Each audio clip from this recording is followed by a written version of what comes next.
그날 오후 회사에서 일하고 있는데 핸드폰이 울렸습니다. 엄마였어요. 엄마의 목소리가 떨리고 있었어요. 내 오빠가 갑자기? 뭔가 큰일이 났다는 건 알았지만 정확히 무슨 일인지 파악하는데 몇 초가 걸렸습니다. 오빠가 죽었다고 하셨어요. 오늘 오후에 갑자기 숨을 거두었다고요. 이상했습니다. 눈물이 나와야 할 것 같은데 전혀 그렇지 않았어요. 그냥 멍하게 네 알겠어요 하고 전화를 끊었습니다. 회사에 급히 연락해서 경조사 휴가를 냈어요. 상사분이 위로의 말을 건네주셨지만 저는 그저 감사합니다라고만 답했습니다. 비현실적으로 느껴졌거든요. 장례식장에 도착했을 때 엄마는 이미 모든 절차를 알아보고 계셨습니다. 항상 그러셨죠. 오빠와 관련된 일들은 엄마가 도맡아서 하셨어요. 줌 앞에서도 마찬가지였습니다. 많이 놀랐지? 엄마가 저를 보며 물으셨어요. 저는 고개를 끄덕였지만 사실 놀란 것보다는 그냥 멍했습니다. 슬픔도 안도감도 아닌 그냥 공허한 기분이었어요. 영정 사진 속 오빠는 환하게 웃고 있었습니다. 몇 년 전 장애인복지관에서 찍은 사진이었어요. 저는 그 사진을 바라보며 생각했습니다. 아, 정말 죽었구나. 동백들이 하나둘 찾아왔습니다. 친척들, 아빠 직장 동료분들, 복지관에서 오빠를 아셨던 선생님들. 모두들 좋은 곳으로 갔을 거예요. 이제 편히 쉴 거예요. 라며 위로해 주셨어요. 그런데 이상한 건 그 말들이 전혀 위로가 되지 않았다는 점입니다. 오히려 더 멍해졌어요. 사람들의 위로가 제 귀에서 튕겨서 머릿속에 들어오지 못하고 있는 느낌이었습니다. 복지관 선생님 한 분이 제게 다가와 말씀하셨습니다. 오빠분이 정말 착하셨어요. 항상 밝으셨고 가족분들 얼마나 힘드셨을까 생각하며 그 순간 문득 어린 시절이 떠올랐습니다. 초등학교 3학년 때였나요? 친구들이 집에 놀러 오자고 했는데 저는 우리 집은 안 돼라고 말했던 기억이 나더라고요. 왜 안 되는지 설명할 수도 없었고 그냥 그렇게 자연스럽게 터부가 되어 있었습니다. 오빠는 태어날 때부터 뇌병변 장애가 있었어요. 걸을 수도 없었고 말도 또렷하게 하지 못했습니다. 하지만 저에게는 그냥 오빠였어요. 당연히 돌봐야 하는 존재였고 부모님의 관심을 독차지하는 게 당연한 사람이었습니다. 어릴 때는 그게 이상하다고 생각하지 않았어요. 다른 집 아이들과 뭔가 다르다는 건 알았지만 우리 집은 원래 그런 곳이라고 여겼거든요.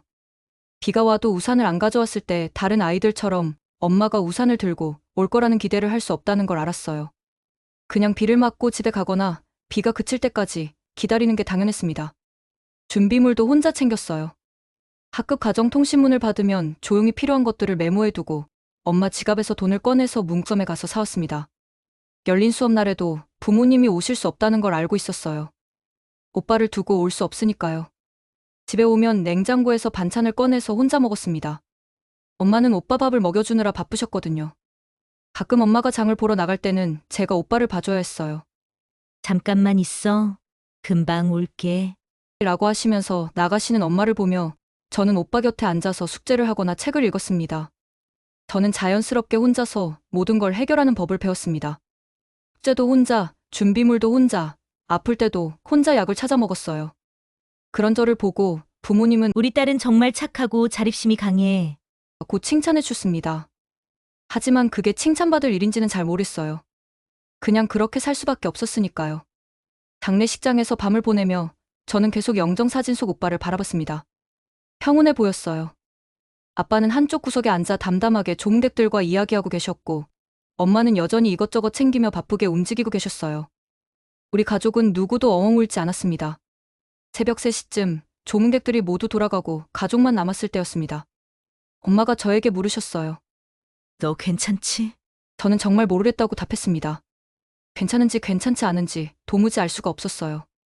슬픈지도 모르겠고 안도하는 건지도 모르겠고 그냥 아무것도 느껴지지 않았습니다. 그럴 수 있어. 너무 갑작스러웠으니까. 엄마가 제 어깨를 토닥여 주셨어요. 하지만 저는 알고 있었습니다. 갑작스러워서 그런 게 아니라는 거려. 예상도 못한 일이었지만 어쩌면 기대하고 있었을지도 모르겠습니다. 그런 제 마음을 인정하고 싶지 않았지만 부정할 수도 없었어요. 31살의 오빠가 세상을 떠났는데 저는 정말로 아무것도 느끼지 못하고 있었으니까요.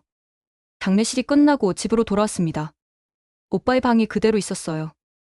휠체어도 침대도 벽에 붙어있던 시간표도 모든 게 그냥 멈춰 있더라고요. 엄마는 아직도 습관처럼 오빠 몫의 그릇을 꺼내셨다가 다시 넣으셨어요. 30년 넘게 해오던 일이니까 몸이 먼저 반응하는 거겠죠. 이제 뭘 해야 할지 모르겠다. 엄마가 중얼거리셨어요. 저는 그 말을 들으면서 문득 중학생 때 생각이 났습니다. 친구들이 방과 후에 PC방에 가자고 했을 때였어요. 저는 망설이지도 않고 못 가라고 답했어요. 집에 가서 오빠를 봐야 한다고요. 너희 엄마는 뭐 해? 친구가 물었죠. 나도 도와야지. 오빠 돌봐야 해서. 친구들은 처음엔 이해하는 척 했어요. 하지만 그런 일이 반복되다 보니까 점점 저를 빼고 약속을 잡더라고요. 섭섭하긴 했지만 어쩔 수 없었어요. 저한테는 그게 현실이었으니까요. 중학교 2학년 여름방학 때였어요.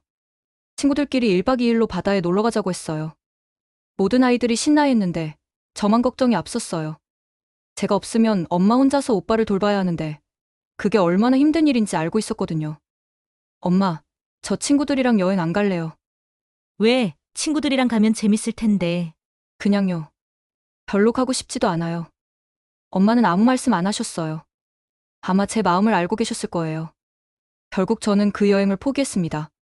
대신 방학 내내 집에서 엄마와 함께 오빠를 돌았어요. 그때부터였나 봐요. 친구들과 점점 멀어진 게 말이에요. 아이들은 저를 이상하게 생각하기 시작했어요. 너는 왜 맨날 집에만 있어? 가족들이 너무 의존적인 것 같은데. 이런 말들을 들었죠. 저는 설명할 수 없었어요. 우리 오빠가 어떤 상태인지, 엄마가 얼마나 힘든지, 제가 도와야 하는 게 얼마나 당연한지.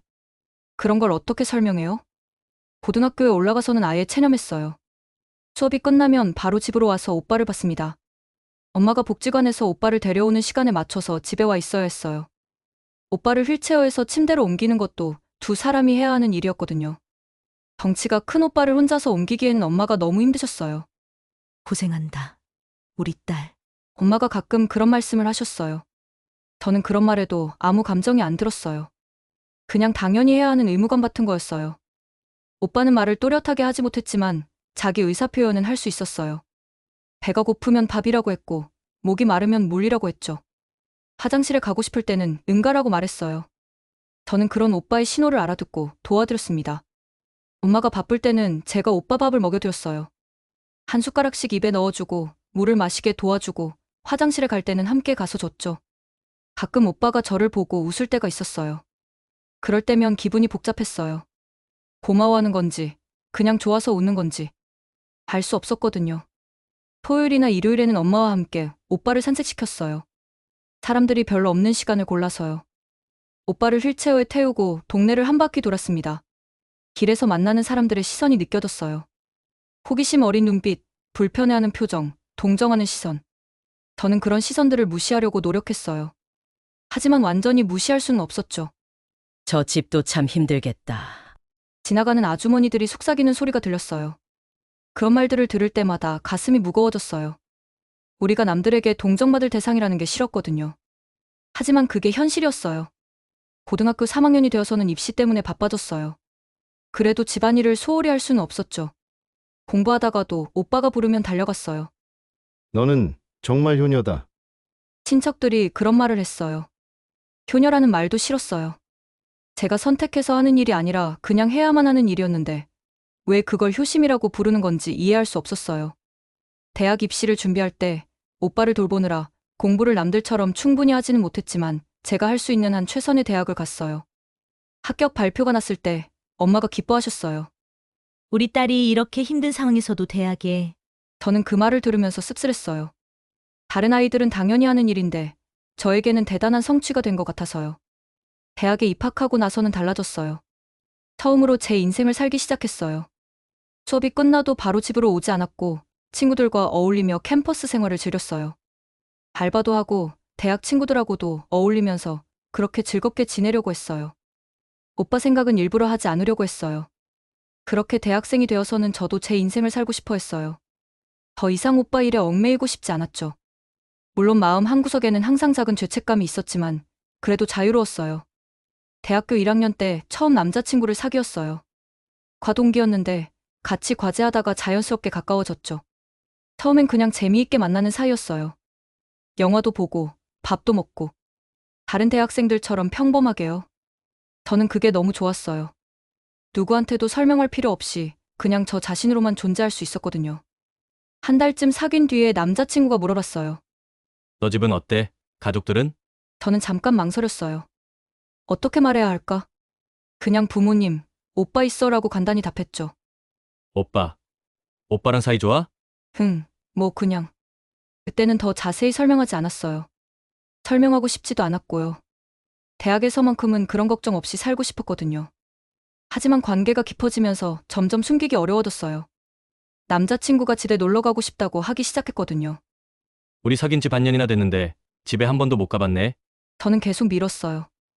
우리 집 좀 복잡해서. 부모님이 바쁘셔서. 결국 어느 날 말할 수밖에 없었어요. 남자친구가 제 집 앞까지 와서 기다리고 있었거든요. 깜짝 놀라게 해주려고 온 거였어요. 집에서 나오는 저를 보고 남자친구가 웃으며 다가왔는데 그때 엄마가 오빠를 휠체어에 태우고 나오시는 게 보였어요. 남자친구의 표정이 순간 굳어지더라고요. 저는 어쩔 수 없이 설명했어요. 불이 오빠야. 태어날 때부터 장애가 있어서. 아, 그렇구나. 그날부터 남자친구가 조금씩 달라지기 시작했어요. 예전처럼 자주 연락하지도 않고 만날 때도 뭔가 어색한 기분이었어요. 한 달 뒤에 남자친구가 헤어지자고 했어요. 미안해. 나는 아직 그런 거 감당할 자신이 없어. 그런 거라고 하더라고요. 우리 오빠를, 우리 가족을. 처음엔 화가 났어요. 그런 식으로 말하는 게 너무 상처가 됐거든요. 하지만 시간이 지나고 보니까 어느 정도 이해는 됐어요. 20살 남자애한테는 너무 무거운 짐일 수도 있으니까요. 두 번째 남자친구는 대학교 3학년 때 만났어요. 이번에는 처음부터 솔직하게 말했어요. 우리 오빠가 장애가 있어. 그래? 힘들겠다. 괜찮아? 다행히 이해해주는 것 같았어요. 가끔 제가 가족 얘기를 할 때도 들어주고 위로해주기도 했고요. 하지만 이 남자친구도 결국 1년 만에 헤어지자고 했어요. 이유는 다른 거였지만 저는 알 수 있었어요. 제가 가진 짐이 부담스럽다는 거려. 너는 좋은 사람이야. 그런데 우리는 안 맞는 것 같아. 그때부터 저는 연애에 조금 소극적이 됐어요. 어차피 깊어지면 이런 문제들이 생길 텐데 굳이 상처받을 필요가 있을까 싶었거든요. 대학을 졸업하고 취업을 했어요. 회사 생활을 시작하면서 새로운 사람들을 만났죠. 그때 현재 남자친구. 아니, 이제는 전 남자친구가 된 사람을 만났어요. 처음에는 회사 선후배 사이였어요. 다른 부서에서 일하는 선배였는데 일로 자주 만나다 보니까 가까워졌죠. 이 사람은 달랐어요. 제가 오빠 얘기를 했을 때도 전혀 당황하지 않았거든요. 힘들었겠다. 어릴 때부터 그랬으면. 괜찮아. 익숙해졌어. 그래도 힘들었을 텐데. 너 정말 대단한 것 같아. 처음으로 누군가가 제 상황을 이해해준다고 느꼈어요. 동정하는 게 아니라 정말로 이해하고 공감해주는 것 같았거든요. 우리는 1년 넘게 사귀었어요. 정말 행복했어요. 이 사람과는 결혼까지 할 수 있을 것 같다는 생각이 들었죠. 남자친구도 저에게 결혼 얘기를 꺼냈어요. 우리 곧 결혼하자. 부모님께 인사드려 가고 싶어. 저는 정말 기뻤어요. 드디어 저도 평범한 사랑을 할 수 있게 된 건가 싶었거든요. 남자친구 부모님을 뵙기로 한 날, 저는 정말 떨렸어요. 처음으로 예비 시부모님을 뵙는 거였으니까요. 남자친구 어머님은 처음에 정말 친절하셨어요. 맛있는 음식도 준비해 주시고 따뜻하게 대해 주셨죠. 우리 아들이 늘 얘기했어. 익숙한데 정말 예쁘네요. 감사합니다. 한참 이런저런 얘기를 나누다가 어머님이 본격적으로 질문을 시작하셨어요. 집은 어디세요? 부모님은 뭘 하시고? 아버지는 회사 다니시고 어머니는 집에 계세요. 형제는 몇 명이에요? 오빠가 하나 있어요. 오빠는 뭐 해요? 저는 잠깐 망설였어요. 그런데 거짓말할 수도 없고 솔직하게 말했죠. 오빠는 장애가 있어서 집에 있어요. 태어날 때부터 뇌병변 장애가 있어서. 그 순간 분위기가 확 바뀌었어요. 어머님의 표정이 굳어지더라고요. 아, 그렇구나. 그 뒤로는 대화가 어색해졌어요. 어머님이 여러 가지를 더 물어보셨는데 다 오빠와 관련된 질문들이었어요. 돌봐야 하는 거죠? 지금은 어머니가 주로 돌보시는데 나중에는 어떻게 할 건가요? 저는 뭐라고 답해야 할지 몰랐어요. 생각해 본 적이 없었거든요. 아니, 생각하고 싶지 않았던 거였어요. 집으로 돌아오는 길에 남자친구가 말했어요. 어머니가 좀 놀라신 것 같아. 시간이 지나면 괜찮아질 거야. 하지만 그 다음 주에 남자친구한테서 연락이 왔어요. 부모님이 결혼을 반대하셔. 좀 시간이 필요할 것 같아. 괜찮아. 내가 부모님한테 잘 얘기할 테니까 걱정하지 마. 우리 결혼 준비나 잘하자. 남자친구는 정말 열심히 부모님을 설득하려고 했어요.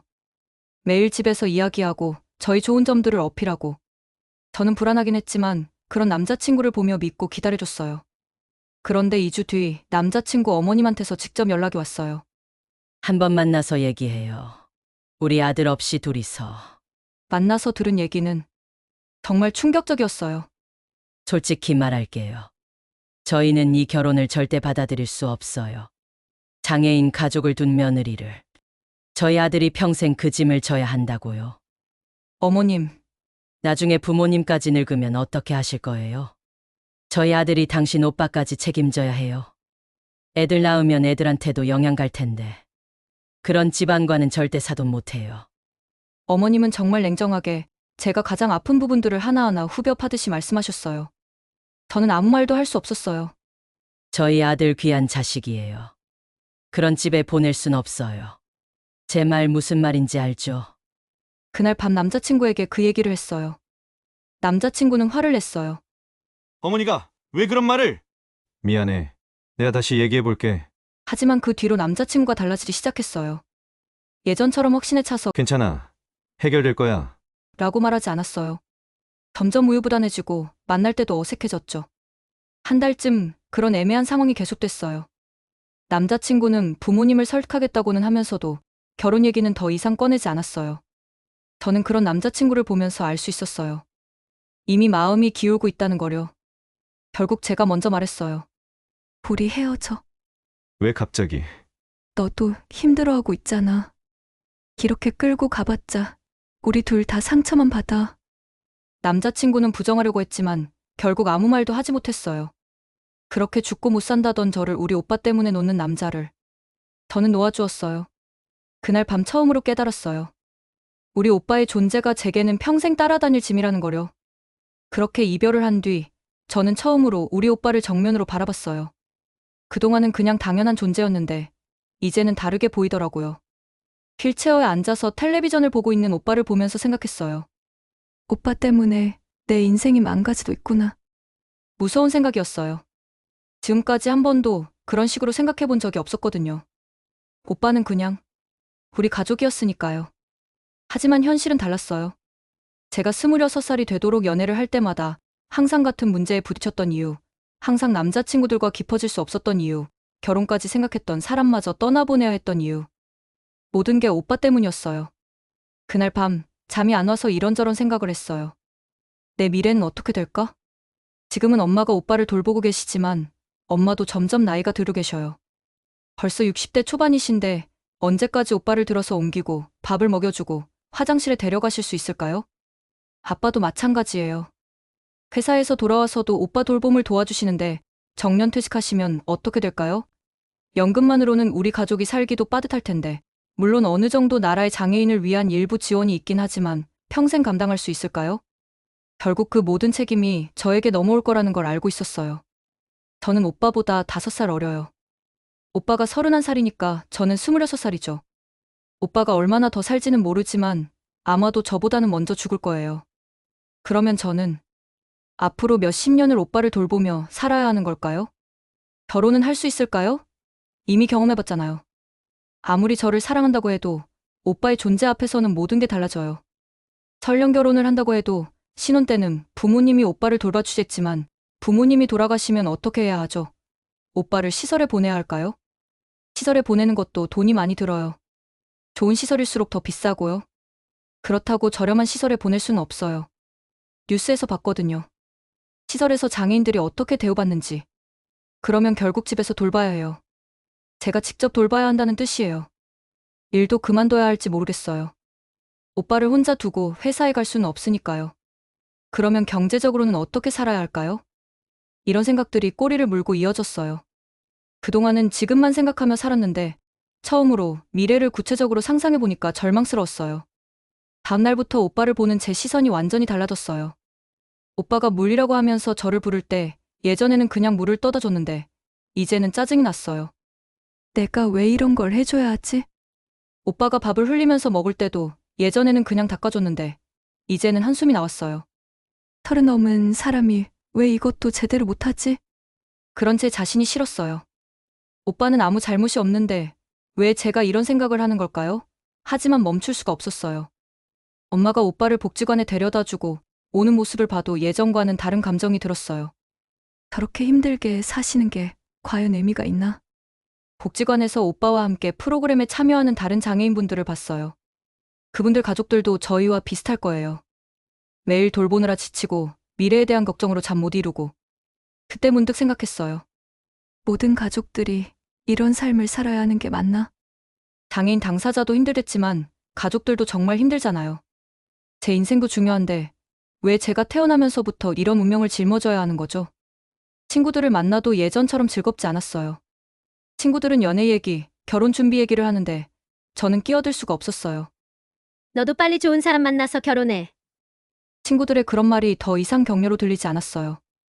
오히려 비웃음 당하는 기분이었어요. 내가 어떻게 결혼을 해? 회사에서도 집중이 안 됐어요. 일을 하다가도 자꾸 생각이 났어요.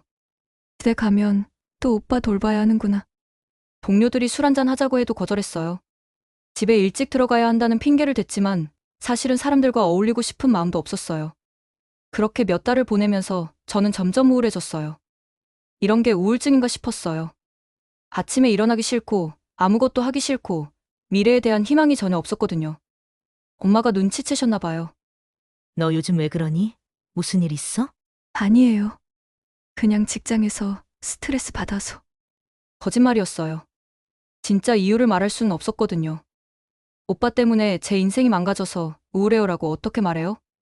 그런 제 마음을 엄마가 알면 얼마나 상처받으실까요? 엄마는 평생을 오빠를 위해 살아오셨는데. 하지만 제 마음도 한계가 있었어요. 어느 날 오빠가 갑자기 열이 나서 응급실에 갔어요. 크게 아픈 건 아니었지만 병원에서 하룻밤을 보내야 했어요. 그날 밤 병원 복도에서 엄마와 함께 앉아있는데 문득 이런 생각이 들었어요. 만약 오빠가 그냥 없었다면 어땠을까? 정말 끔찍한 생각이었어요. 하지만 솔직히 그런 상상을 해보지 않을 수 없었어요. 오빠가 없었다면 우리 가족은 어땠을까? 엄마는 더 행복하셨을까? 저는 지금쯤 결혼해서 평범한 가정을 꾸리고 있었을까? 그런 생각을 하는 제 자신이 너무 나빴지만 멈출 수가 없었어요. 그날 밤 저는 처음으로 확실하게 깨달았어요. 오빠는 저에게 짐이었어요. 사랑하는 가족이면서 동시에 제 인생을 오가매는 무거운 짐이었어요. 그리고 이 짐을 저는 평생 지고 살아야 하는 거였어요. 그런 복잡한 마음으로 지내던 중에 오빠가 갑자기 세상을 떠났어요. 정말 예상하지 못했어요. 제가 회사에 있었으니까 오빠가 평소와 어떻게 지냈는지도 몰랐거든요. 엄마 말로는 그날도 평소와 다를 게 없었다고 하셨어요. 복지관에서 돌아와서 저녁도 먹고 텔레비전도 보고 그냥 평범한 하루였대요. 그런데 다음날 오후 엄마가 오빠를 깨우려고 했는데 깨어나지 않는 거예요. 응급실로 급히 데려갔지만 이미 늦었었어요. 의사 선생님은 심장마비로 추정된다고 하셨어요. 장애인분들은 간혹 이런 경우가 있다면서 고통 없이 편안하게 가신 것 같다고 위로해 주셨어요. 그 순간에도 저는 눈물이 나지 않았어요. 그냥 멍했어요. 아, 정말 끝났구나. 슬픔도 안도감도 그 어떤 감정도 없었어요. 그냥 공허했어요. 장례식 준비를 하면서도 마찬가지였어요. 엄마 아빠는 담담하게 모든 걸 처리하셨고 저도 그냥 시키는 대로 했어요. 종댁들이 와서 위로해 줄 때도 복지관 선생님들이 오셔서 오빠 얘기를 해주실 때도 저는 그냥 네, 감사합니다라고만 답했어요. 장례식이 끝나고 집에 돌아왔을 때 오빠 방이 그대로 있더라고요.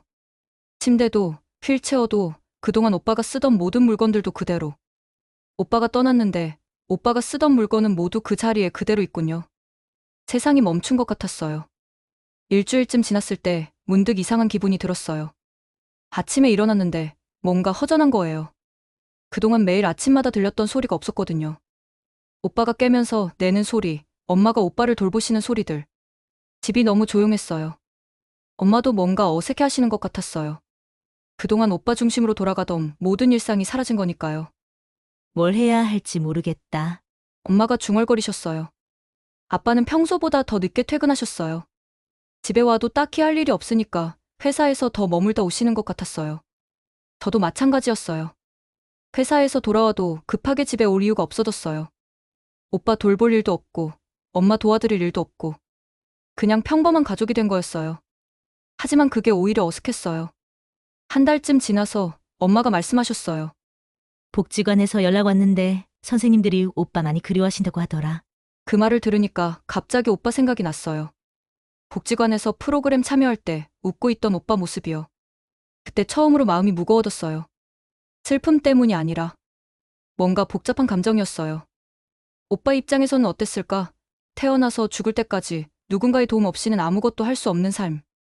그런 삶이 행복했을까? 아니면 그냥 자기만의 방식으로 나름 만족하며 살았던 걸까?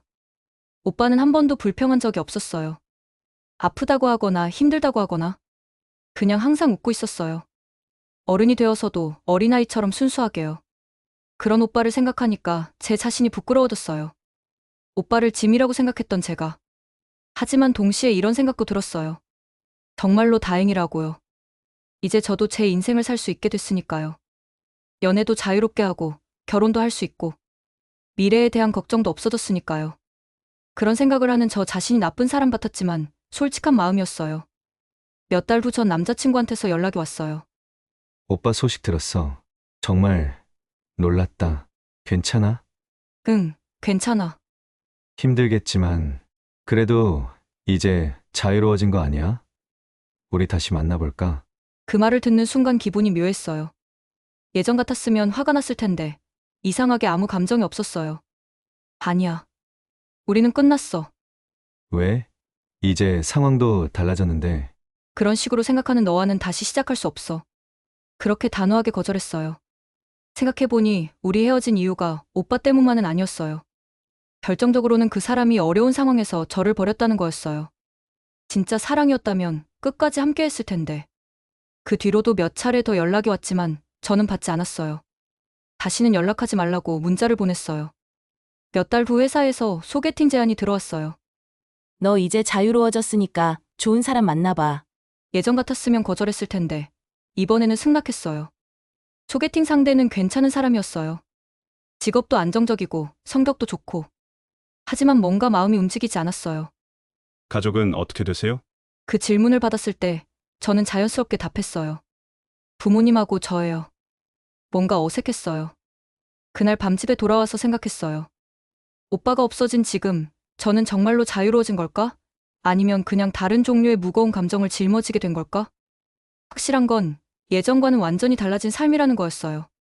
그리고 이 변화가 좋은 건지 나쁜 건지는 아직 잘 모르겠어요. 다만 한 가지는 확실해요. 장애인 가족을 둔 모든 분들이 저와 같은 고민을 하면서 살고 계실 거라는 것, 그리고 그분들 모두 정말 고생하고 계실 거라는 거예요. 그런 분들에게는 개인의 희생만을 요구할 게 아니라 사회가 좀 더 체계적으로 지원해줘야 한다고 생각해요. 가족들도 각자의 인생을 살 권리가 있잖아요. 오빠가 세상을 떠난 지 몇 달이 지난 지금 저는 여전히 많은 걸 정리하고 있어요. 감정도, 생각도, 앞으로의 계획도. 그리고 가끔은 오빠가 그리워요. 미워했던 그 시간들마저도 이제는 소중한 기억이 되었으니까요.